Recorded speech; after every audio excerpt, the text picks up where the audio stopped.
The 18th century gave birth to absolutism, which radiated sumptuously from Versailles, under the command of a very powerful Sun King, Louis XIV. The 18th century lauded the mind. History baptized it the Age of Enlightenment. It encompassed 200 years of accumulated wealth and privileges for the noble classes, of sound ideas and advancement in knowledge, but also great misery for the general people. 2 centuries of transition considered as a turning point in human experience, during which France believed it was the center of the world. France set the example in every court of Europe. An element of Gallic genius is seen in the theater.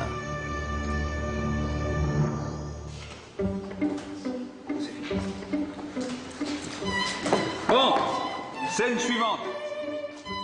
It has been a hot June day in the year 1658. The cicadas start to calm down, but the colleagues of Monsieur Moliere have just come to life. Under the vaults of the castle Cassan, actors from the Hoc Theatre rehearse a scene from a play by the famous 18th century theatre troupe and actor-manager, author, not yet known as Moliere, but simply Jean-Baptiste Poquelin.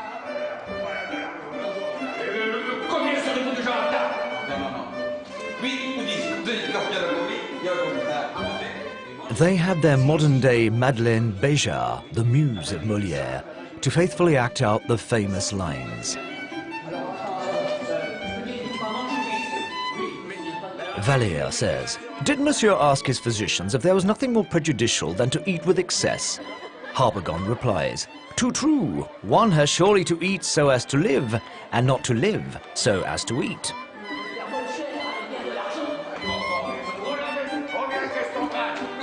This scene from The Miser will one day become a reference and set standards at the Comédie Française.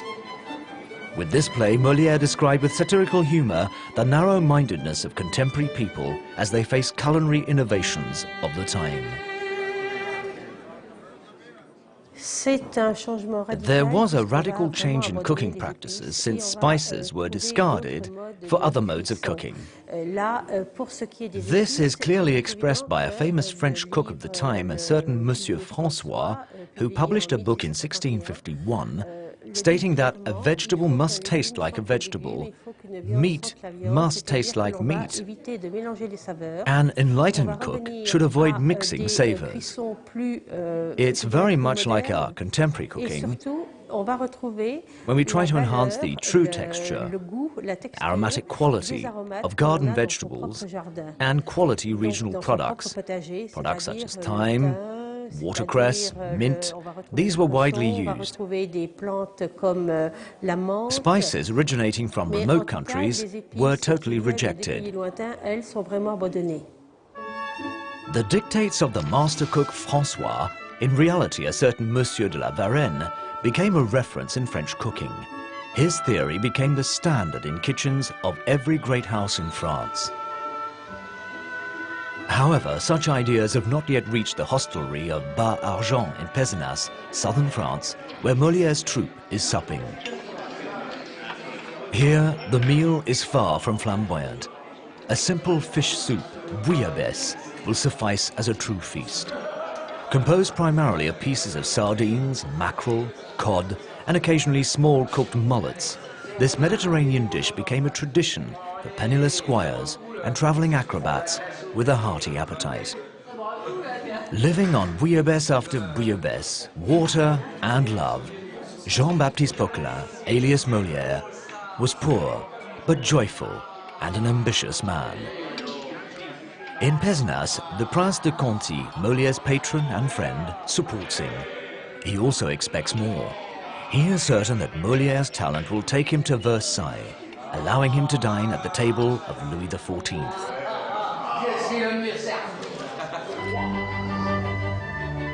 One can never achieve something extraordinary, grandiose and beautiful than by reasoning more often and better than others.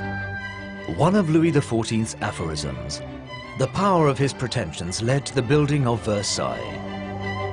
As from 1661, the young monarch contemplated transforming what was a small, stately house of cards, according to the Duc de Saint-Simon, a chronicler of Versailles, under Louis XIV, to an imposing palace. Inside as outside, nothing was left to random. With its buildings and gardens, Versailles combines perfect geometry and the art of symmetry, even when hundreds of guests invade the grounds. And His Majesty's dinner becomes a total, finely regulated spectacle.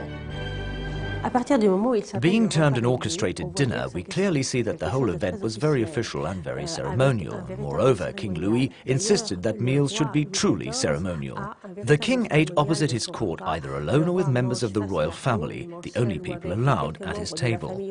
When we look at the menu à la française, we see there were enormous quantities of food. It's always been said that the aristocracy ate in great quantities in the 17th century, and that the King of France had to surpass all others. This is not completely true. In the service à la française, all dishes were exposed on the table at the same time. Diners only helped themselves to certain delicacies.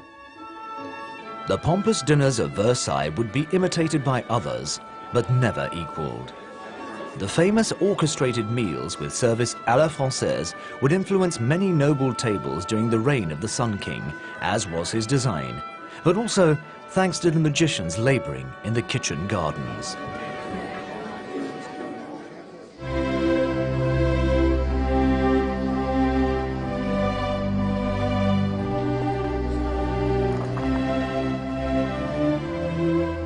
At the time of our ancestors, all parks had their vegetable garden. Such gardens were transformed into parks by our knowledgeable masters.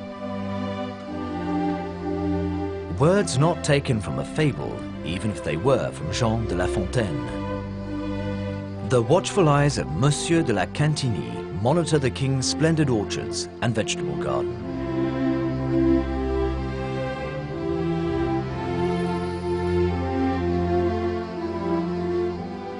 In this month of September 1651, La Cantigny presents his horticultural innovations to the head manservant of the king, Nicolas de Bonnefond. He has to be aware of all that His Majesty desires to see in his plate. De Bonnefond notes every remark of the kingdom's principal gardener. Having to write so much, de Bonnefond will become the author of The Delights of the Countryside, a true reference for the gardeners as well as cooks. La Cantigny checks the ripeness of the strawberries for a very special supper tonight. His Majesty is receiving Madame de Maintenon in private. The most recent favorite of the king adores strawberries, hence the king's kitchen must produce such fruit even at the end of September. The kitchen garden and orchards remain above all a true Garden of Eden, alluring to the royal palate of Louis XIV. Among the different products that La Cantigny worked on, there are strawberries, peas, asparagus. These were all products that were particularly appreciated at the court of Louis XIV.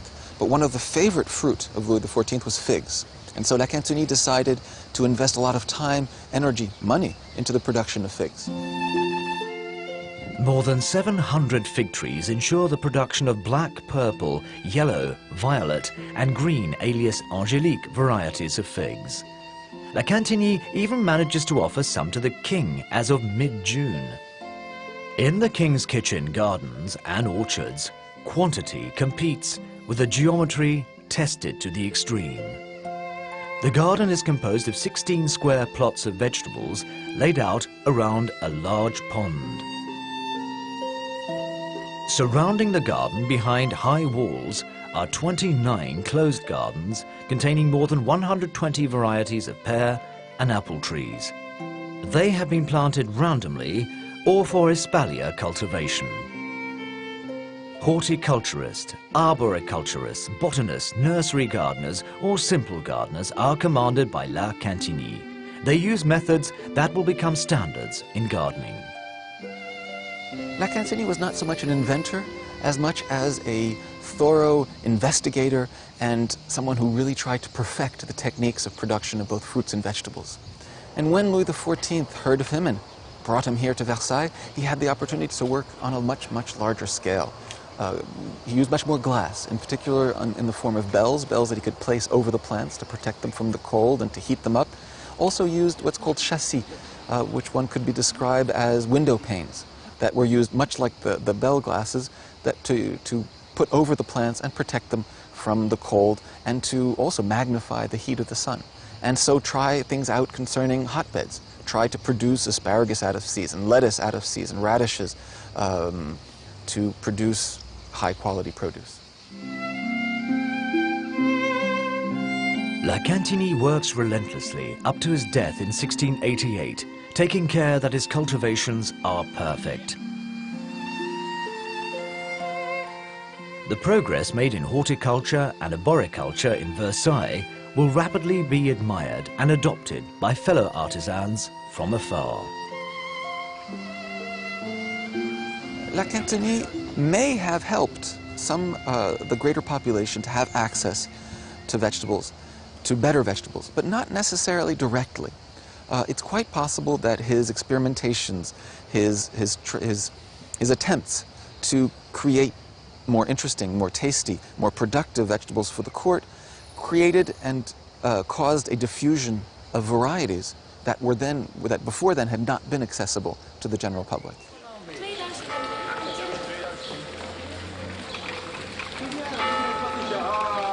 A century later, under the reign of Louis XVI, the passion for natural savors originating from early products and choice fruits lived on. But the manner of appreciating them evolved. A new mindset shared the delights of eating meals à la française.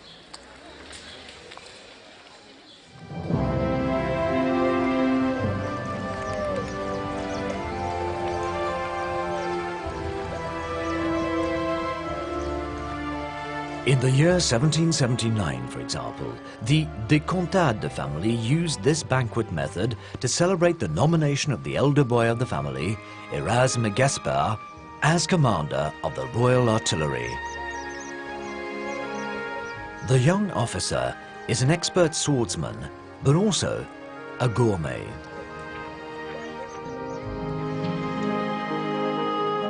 The tradition had been handed down from his grandfather, the Maréchal de Contade.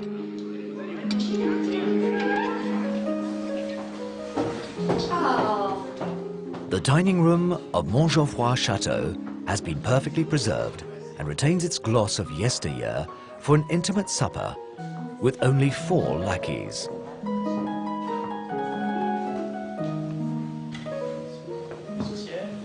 18th century values called for intimacy. Orchestrated meals à la française required many domestics because it was deemed necessary that each guest have his own servant, ensuring the wine service and, in particular, change of plates. People in the 18th century desired to dine with more proximity, discarding the former tradition, and so they invented the now famous intimate suppers and meals. Meals were now orchestrated with a small bell.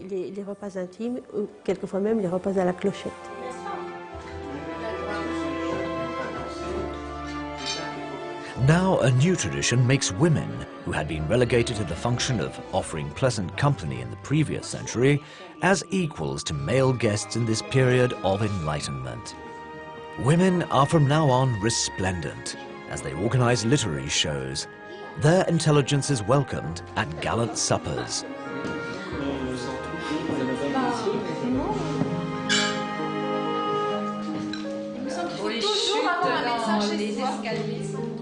And the desire to savor increasingly delicate dishes makes quality dominate the palate at Versailles.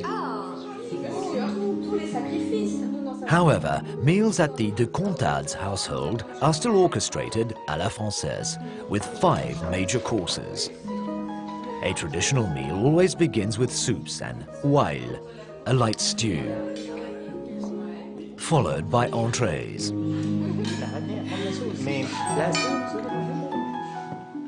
The third course consists of a roast. The lackeys present various dishes of roast meats or baked fish in sauce.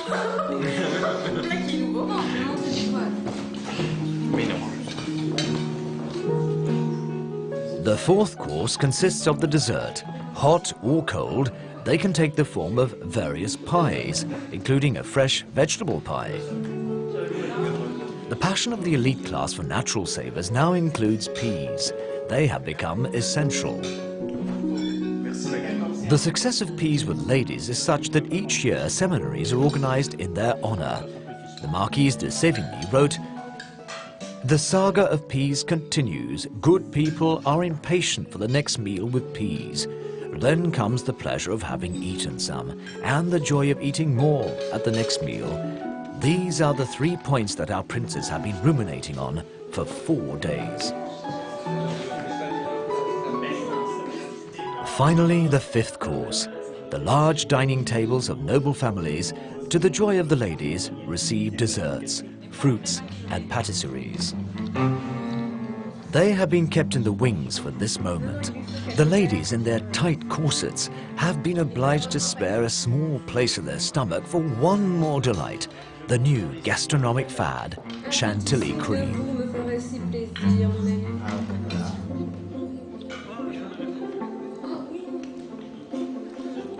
Such large and onerous meals make diners thirsty. This evening, an exceptional wine will accompany the desserts, and exceptionally, it can be drunk pure. At the time, most wines were watered down.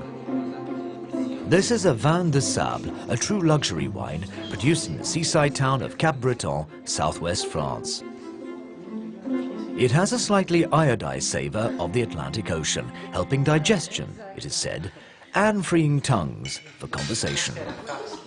Perfect for Erasme Gaspard de Contade, who seems to want his dinner to go on, prolonging the pleasures derived from such a gallant meal. The following morning, around 7 a.m., some commoners or peasants in the service of the Maréchal de Contade, and therefore little more blessed with fortune, have gathered in the offices of the chateau. They have come to purchase choice leftovers of the banquet of the night before for a handful of francs. Stews, roasts, patisseries and fine wines cost a great deal of money.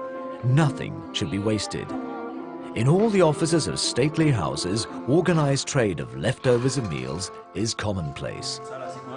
In Château Montgeoffroy, the people in the service of the de Contade family manage such goings-on with good humor. On the other hand, in Versailles, during the royal sale of leftovers, there were many a fight to obtain some of the wonders forsaken by the court. This allowed some bankrupt nobles to make a trade and thus sustain their position among the high and mighty. Often such a trade of royal leftovers proved quite profitable. Thus, if the season allowed for a prolonged state of conservation, a second leftover trade would result. Some of the less fortunate subjects of His Majesty could thus find something decent to eat. Meanwhile, the number of people living in misery continued to grow.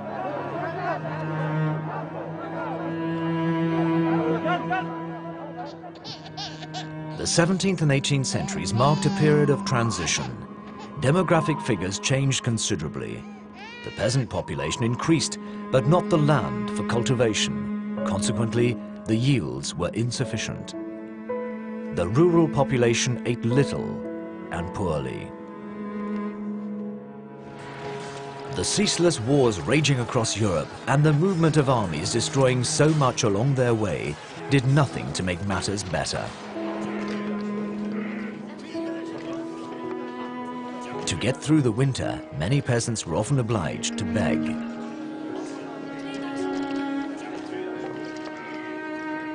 With the chronic lack of wheat, bread becomes an unsavory food. Broad beans, acorns, and even crushed and ground vine shoots were used to make flour. For so many, it was the only staple food. People soaked up leftover soup or stale wine for want of choice. Europe is reeling from misery, and the Kingdom of France is struck by 13 famines.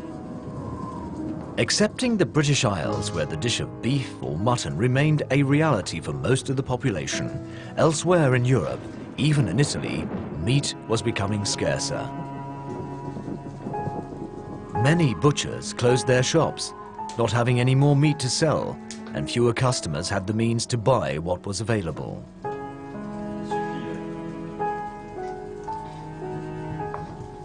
Salvation for Europe came from the Americas. It began with the return of the first conquistadores to Seville in Spain. They had discovered the potato.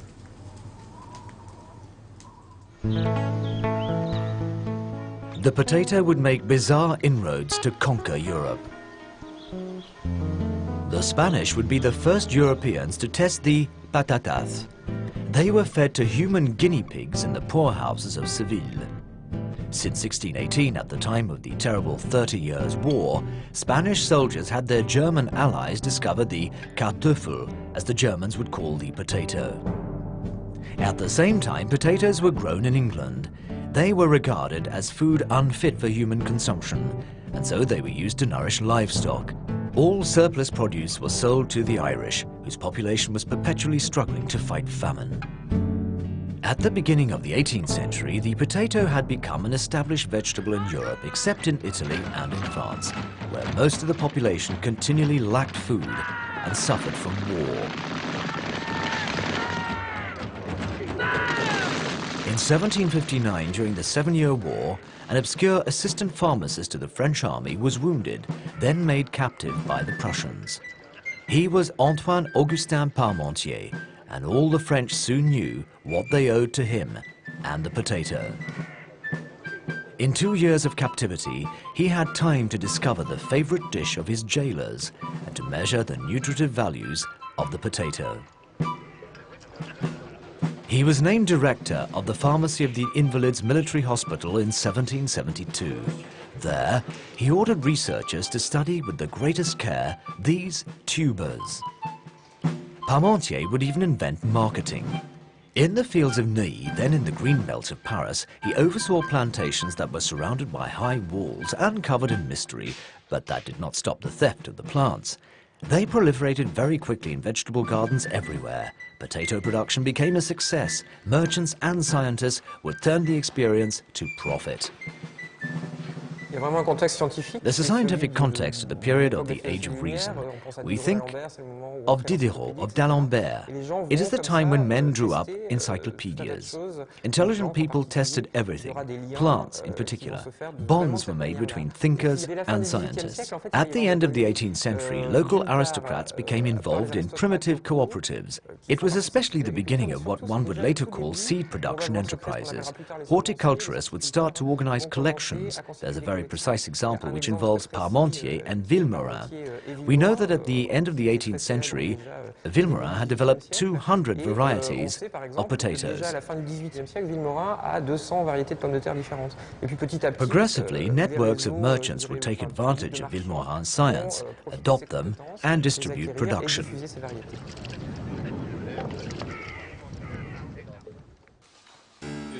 In a handsome club room overlooking the Thames River, these two young lords are totally removed from the concerns of the lower classes concerning their survival.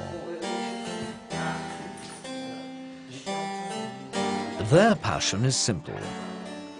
They are inveterate card players, and they are subjugated by Faro, a very trendy card game of the time.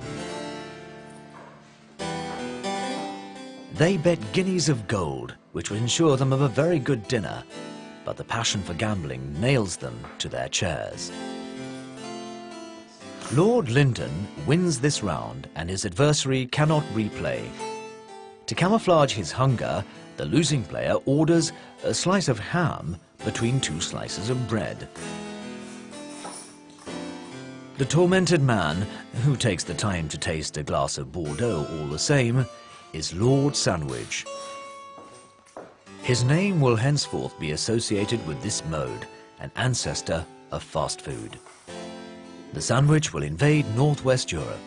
Its success will make a junction with another invader coming from southern Europe.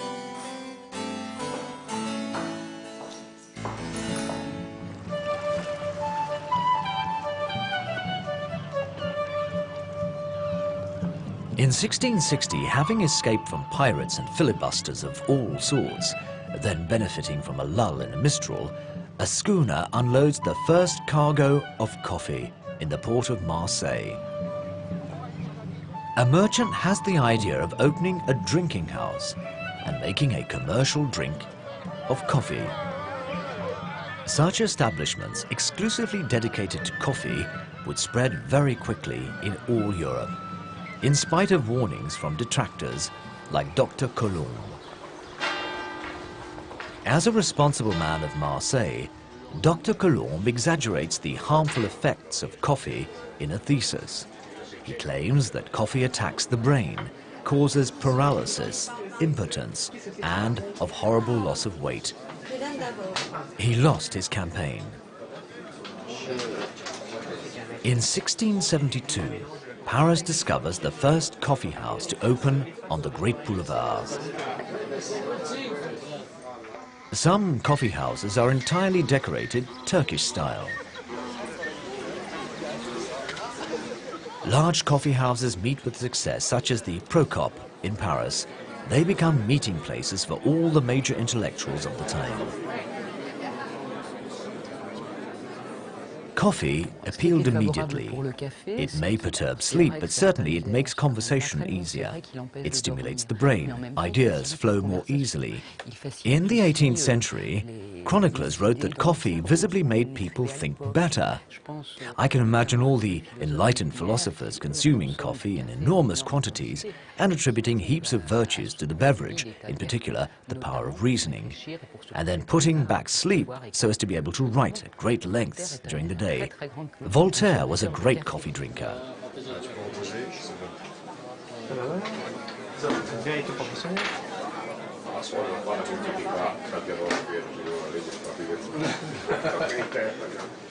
In more popular coffee houses, such as the Coupe Chou in central Paris, the first newspapers appeared, society games were played, and coffee was drunk, infused or filtered.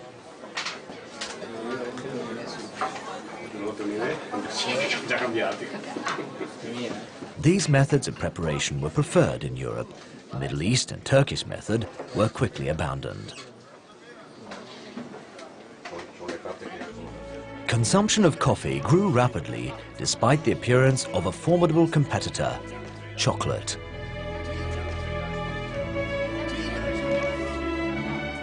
Regardless of its cost and restrictions of consumption dictated by the Catholic Church and a growing reputation of it being a devilish aphrodisiac, chocolate invaded coffee houses and salons. The success of chocolate led to the success of the Sèvres porcelain manufacture.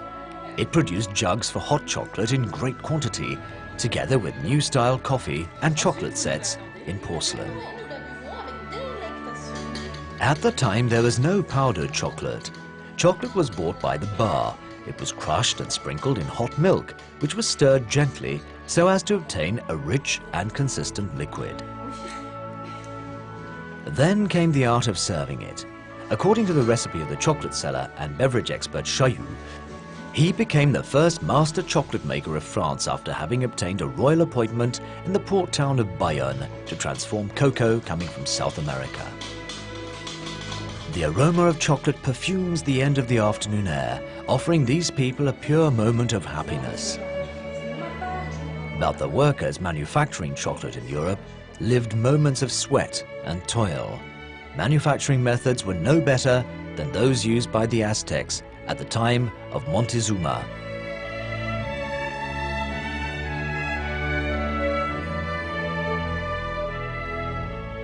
Le chocolat tel qu'on le connaît.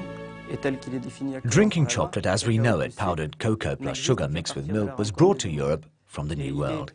The equipment to make ground cocoa and to manufacture chocolate was a stone Aztec mill.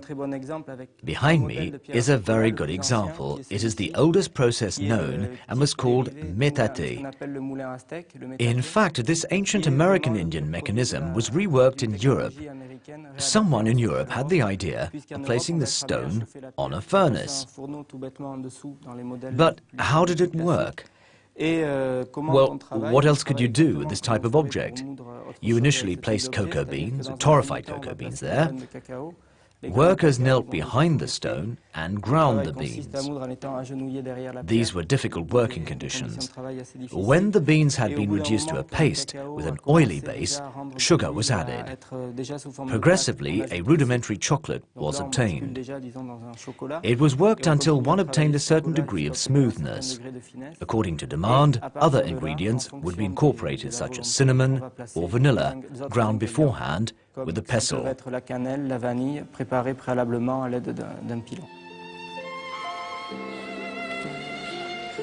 The success of chocolate coincided with the democratization of sugar. After having been available only for the elite to sweeten delicacies going to noble tables, sweetened delights were now to be found on sale in the streets of Paris. Pastry cooks, chocolate makers and sellers of jam and sweetmeats appeased the bad smells of the crowded cities and made a fortune by selling caramels, macaroons, among other delights. The riverbanks of large cities such as Paris saw great commercial activity. At the foot of the old bridges in the course of restoration, seafood was unloaded from small vessels and barges. City dwellers began to crave for seafood, and phenomenal quantities of oysters were rapidly consumed. They were preferred cooked most of the time. The average diner usually ate 4 to 5 dozen. Oysters were kept fresh, like all seafood, despite the rarity of ice. Refrigerators had yet to be invented. The freshness of seafood was ensured thanks to a fabulous network of land transport called chasse-marée, horse-drawn wagons.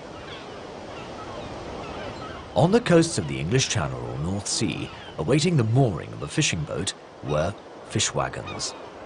They were ready to engage in a race against the clock. Encyclopedists remained baffled by the phenomenon.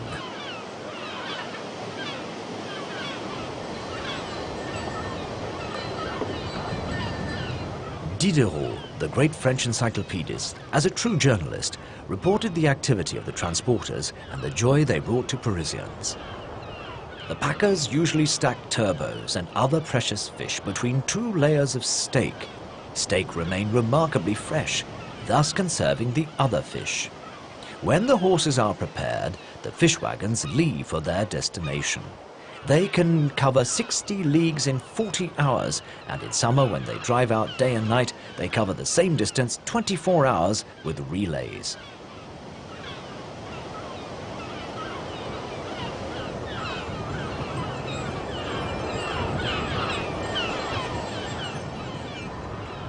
From fish wagon to relay, seafood could get to the capital as soon as possible. Seafood buyers could then obtain remarkably fresh products ready to eat. The painter Chardin was very inspired by the freshness of skate. He set up his easel at the port of Louvre on the River Seine to execute this painting. It is a source of inspiration for a major contemporary chef.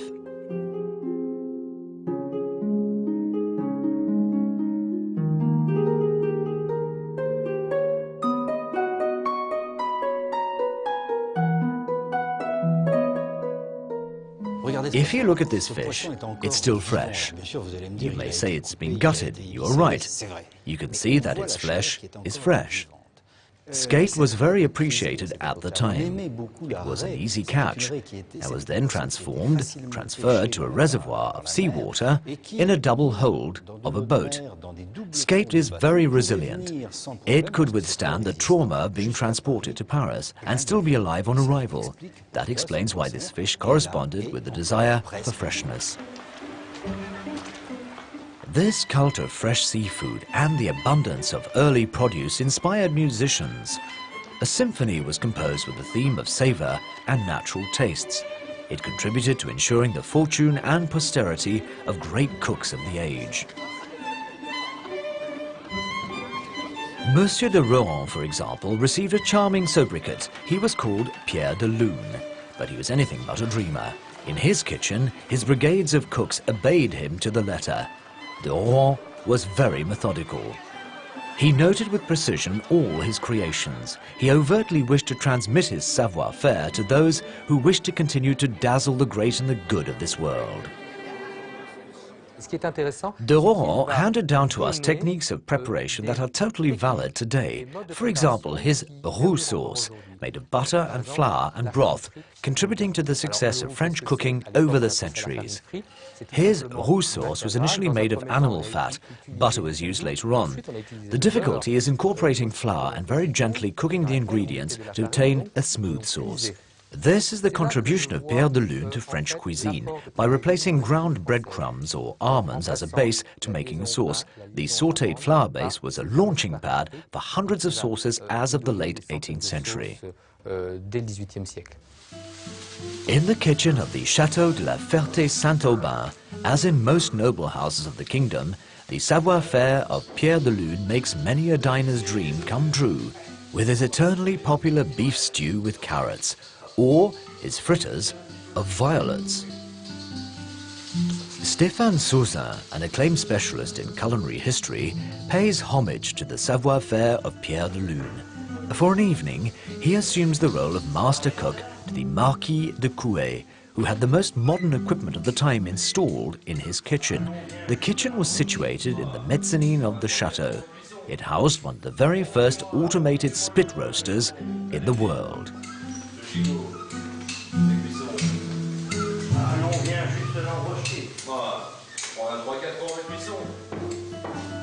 Once wound up, its fully automated mechanism could turn a side of meat over a fire, like this leg of mutton, for half an hour.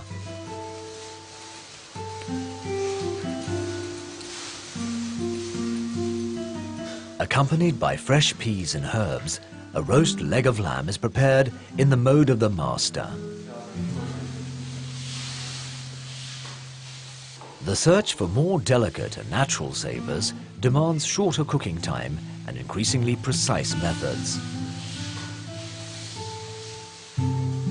Another secret of the recipes inspired by Pierre de Lune are these famous bunches of herbs. Cardamom, melegueta, hot pepper and saffron were discarded. Only cinnamon was retained for desserts. Parsley, chervil, tarragon, basil, thyme, bay tree leaves or chives were the chosen herbs of the day. Garlic and shallot were widely used and often decorated the gourd family of vegetables that were much appreciated and generally served cooked. Such as these cucumbers in a white roux sauce. After having been blanched in salted water, the cucumbers are sautéed in a frying pan with bacon cubes, fresh herbs, salt, pepper and nutmeg.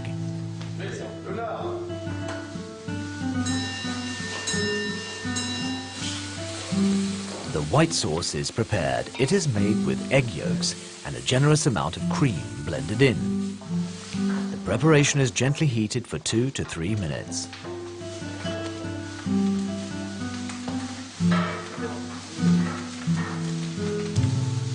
The final touch, according to the humor of the host, is to add a spoonful of vinegar at the last moment to give a slightly acidulous note. The master cook could also concoct a pumpkin with cream of mushroom sauce. This recipe would suffice to allow cucumbers to enter the pantheon of savors. Melons were glorified by generally being poached in red wine.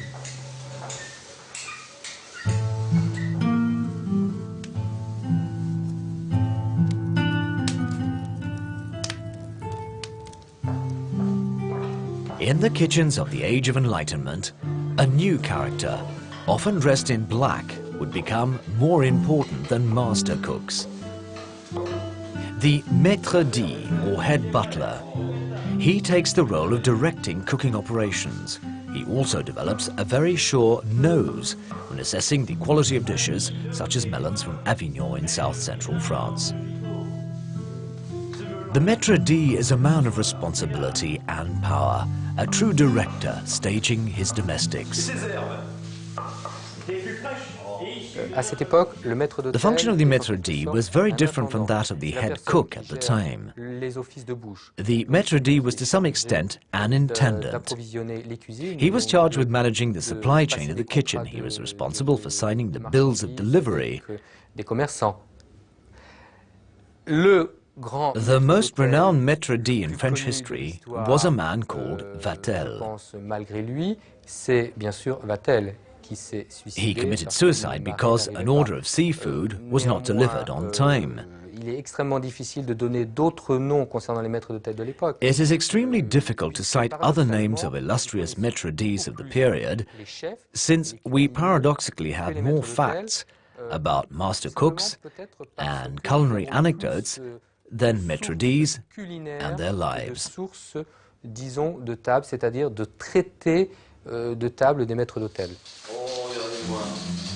The maître d' was probably one of the first to test and appreciate a new ingredient, butter, that became an essential ingredient in the creation of new savors. It was delivered in a mound, more or less salted according to conservation needs. Rapidly, it became the central ingredient to use. Butter was responsible for the rise to fame of another significant personality of the art of cooking. It sparked the apotheosis of gourmandise to ending a meal. The great French pastry cook François made his name in culinary history around the mid-18th century. He registered his work in a treatise, the first of its kind, on the art of making pastry, distinguishing itself clearly from other culinary writings of the time. Master cooks and critics concentrated on the science of preparing great pasta, whether salted or sweetened. François set the pace for a new profession and a burgeoning trade, that of the pastry cook. Compared to the trade of pastry cooking of today, past masters of the time experimented with extremely salted recipes. Pierre de Lune had developed a considerable variety of salted or sweetened pastries. A young and as yet promising pastry cook bearing the name of Bailly preferred the recipe for preparing lemon tart. Mettez-moi plus de beurre, que cette pâte soit bien croustillante.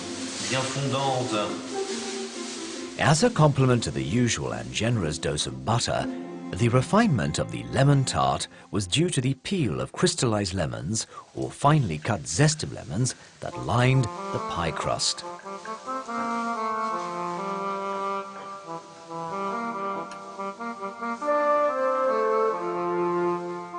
Without delay, one had to cover this base with an unctuous cream made up of 80 grams of butter, 6 eggs, and 260 grams of fresh cream and the same quantity of sugar.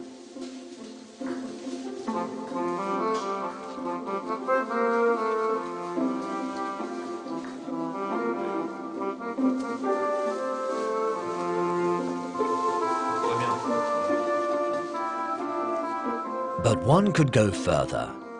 Basing his preparation on the given recipe, the young apprentice pastry cook would produce the idea of combining the acidic savors of lemons by topping the base with the softness of a meringue.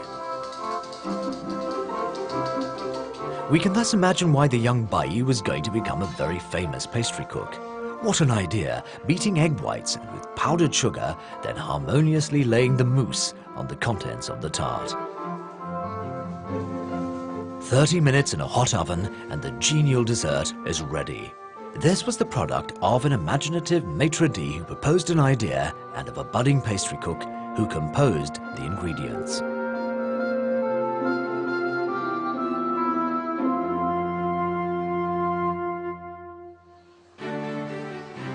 Three centuries later, countless events have changed the face of society, but the Age of Enlightenment still influences many a dining table. Hélène Darrow's granddaughter of a master cook and daughter of a respected chef gets great pleasure from reading a cookery book especially written for women. The title can be translated as A Bourgeois Wife's Guide to Cookery. It was published by a certain Menon in 1746. How curious. Good parsley roots are a thing of the past. We rarely find them in good dishes these days. A two-star chef, Hélène Darroze, commands a rare female presence in a world dominated by men from time immemorial. Maybe because there's always been more profit and fame to such a profession than battling to manage a household. Hélène has resisted all the remarks made about female chefs. Here we cook with a lot of intuition, not too much thinking. I always privilege intuition in relation to technique, which is not easy for the people who work with me. Perhaps our recipes are more accessible to enthusiastic cooks at home than most of the recipes published by some of the great chefs today.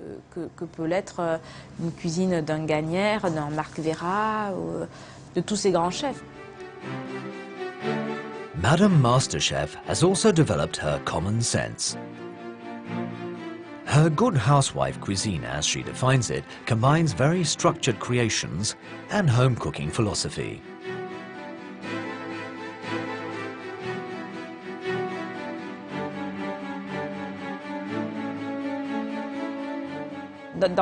In my cookery book, you can find a recipe for frozen oysters in a green apple jelly, accompanied by foie gras and caviar.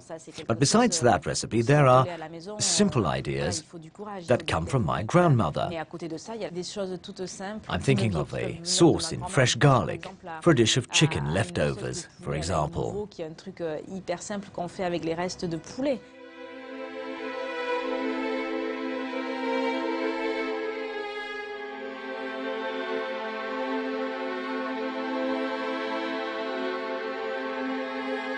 Simplicity and talent. A brilliant demonstration of a woman chef and her creative, non-flamboyant cooking. She keeps a sharp eye on her preparation of a peel of caviar, fresh coquille Saint-Jacques, velvety cream of cabbage, all going to make a cappuccino of cabbage with a tartare of coquille Saint-Jacques and caviar. Madame keeps a low profile, akin to the 18th century French humanist philosopher Jean-Jacques Rousseau, who said that the soul of a gourmand is in his palate.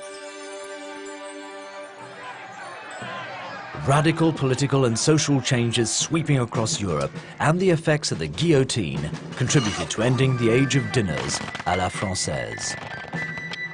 Napoleon would set the trend of eating quickly and austerely. English armies returning to European soil would import the trend for eating beef. The bourgeois class would adopt the Russian taste for eating preserves.